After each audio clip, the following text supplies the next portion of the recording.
नमस्कार दोस्तों, मेरा नाम है प्रीतम। दोस्तों आज मैं आपको यहाँ पर समतल दर्पण द्वारा बने प्रतिबिंब की विशेषताओं के बारे में बताऊंगा। ठीक है दोस्तों, सबसे पहले आपको यहाँ पर एक लाइन यहाँ पर लिख देना है। समतल दर्पण में बने प्रतिबिंब की निम्नलिखित विशेषताएं देखने को मिलती है। ये लाइन आपको सबसे पहले लिख देना है। ठीक है, इसके बाद आपको नंबर 1 देना है और यहाँ पर विशेषताओं के बारे में लिखना है। तो नंबर 1 में आपके सामने यहाँ पर दिया गया है, प्रतिबिंब दर्पण के पीछे बनता है।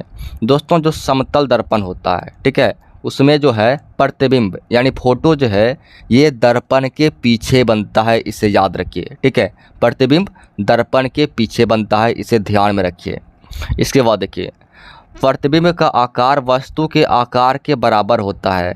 दोस्तों समतल दर्पण में जो है प्रतिबिंब का जो आकार है, ठीक है, वो वस्तु के जो है आकार के बराबर होता है, इसे आप याद रखिए। यानी कि जितना बड़ा वस्तु होगा उतना बड़ा प्रतिबिंब होगा, इस बात को ध्यान में रखिए। ये समतल दर्पण में होता है। ठीक है, प्रतिबिंब का आकार जो है वस्तु के आकार के बराबर होता है। नंबर 3 पर आप ध्यान दीजिए, प्रतिबिंब वस्तु की अपेक्षा सीधा बनता है। दोस्तों समतल दर्पण में जो है प्रतिबिंब जो है वस्तु की अपेक्षा सीधा बनता है, इसे आप याद रखिए। ठीक है, ऐसा नहीं कि प्रतिबिंब उल्टा बन जाएगा, ऐसा नहीं है। प्रतिबिंब जो है सीधा बनेगा। अगर प्रतिबिंब का मुंह जो है ऊपर की ओर है, अगर वस्तु का मुंह जो है ऊपर की ओर है तो प्रतिबिंब का मुंह भी ऊपर ही होगा। ठीक है, यानी इसे याद रखिए कि प्रतिबिंब जो है वस्तु की अपेक्षा सीधा बनता है।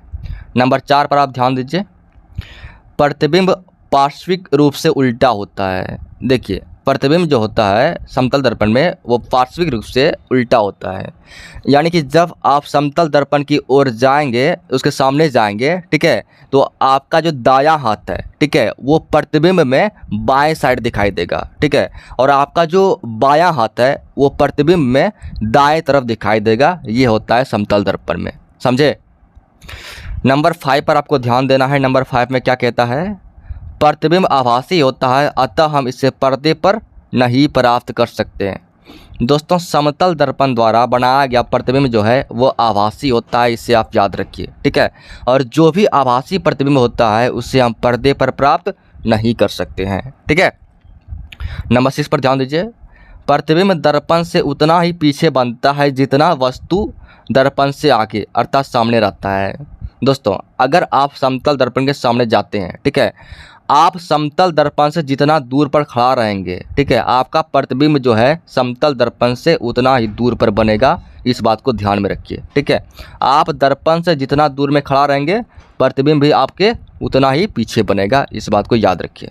ठीक है, तो यही सारी बातें हैं, सारी बातों को आप याद कर लीजिए। Thank you.